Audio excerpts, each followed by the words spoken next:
Bonjour, je suis Monsieur Stissimeba, professeur adjoint de physique-chimie. Nous allons aborder la capsule 1 sur 3 du chapitre Mesures en courant alternatif. Ici, on s'intéresse à un seul objectif, celui de calculer la période d'une tension alternative sinusoïdale à l'aide de l'oscillogramme. Énoncé. Pour obtenir le signal de l'image ci-contre, ici, l'oscilloscope a été réglé sur une sensibilité horizontale SH égale à 1 milliseconde par division. On nous demande de déterminer la période T du signal affiché sur l'écran de l'oscilloscope. Pour répondre à cette question, il nous faut présenter une résolution en deux étapes. La première, puisqu'on demande ici dans l'énoncé de déterminer la période, il nous faut déjà, premièrement, connaître la relation qui nous permet de calculer la période connaissant la sensibilité horizontale. Rappel de la relation de calcul de la période, une relation qui a été vue en cours. Voici la relation.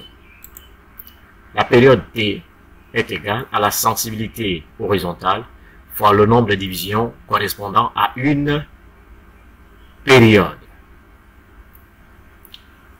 Et il faut le rappeler, c'est quoi la période?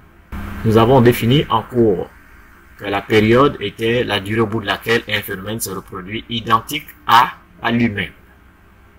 Et plus simplement, pour le cas pratique, nous avons simplement présenter la période comme étant l'écart qu'il y a entre deux maxima ou deux minima.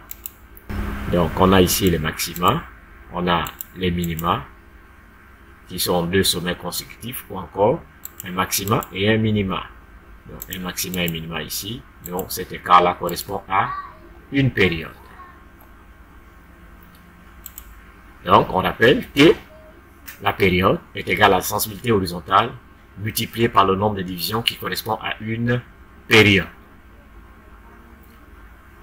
Une fois la relation rappelée, on peut maintenant procéder à l'application numérique au calcul de la période. Pour calculer la période, on doit se rappeler que nous devons connaître la sensibilité horizontale. Le texte nous dit que la sensibilité horizontale SH est égale à 1 milliseconde par division. Maintenant, il nous faut connaître également ici combien de divisions correspondent à une période.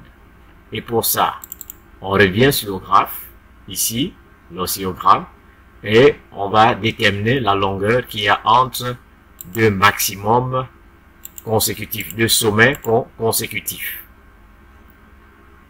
Donc, nous allons représenter cela à l'aide d'une flèche, mesurer ici à l'aide d'une flèche. Voilà. Donc, la flèche clignotante nous indique déjà ici le nombre de divisions qui correspondent à une période. On a ici deux sommets consécutifs. Donc, le temps de stabiliser, arrêter le clignotement. Voilà.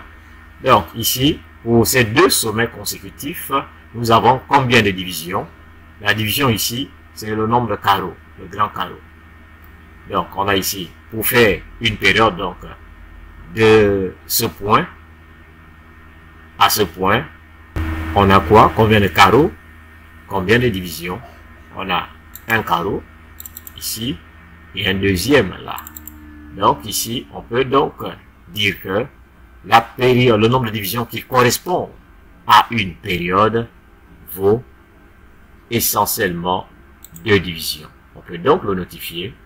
Le nombre de divisions correspondant à une période est de 2.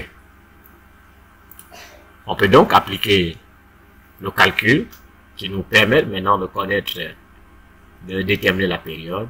en connaissant déjà la sensibilité horizontale et le nombre de divisions qui correspond à une période.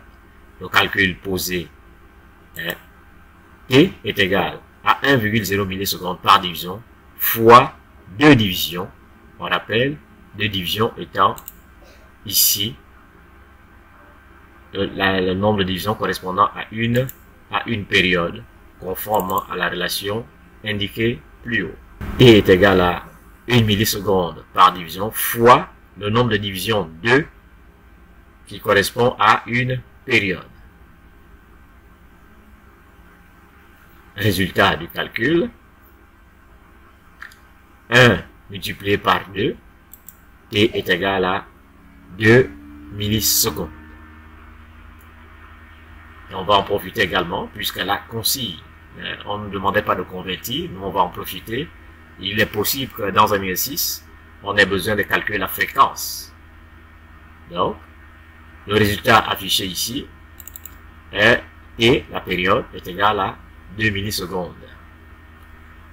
Maintenant, dans le système international d'unité, le temps s'exprime en secondes. On peut donc écrire soit T est égal à 2,0 fois 10 puissance moins 3 secondes.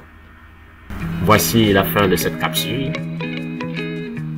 Pour ceux qui arrivent pour la première fois sur la chaîne, je vous invite à vous abonner, à liker et à partager ce contenu afin d'en faire bénéficier un plus grand nombre. Je suis M. Stéphane, professeur adjoint de physique chimie et je vous dis à la prochaine.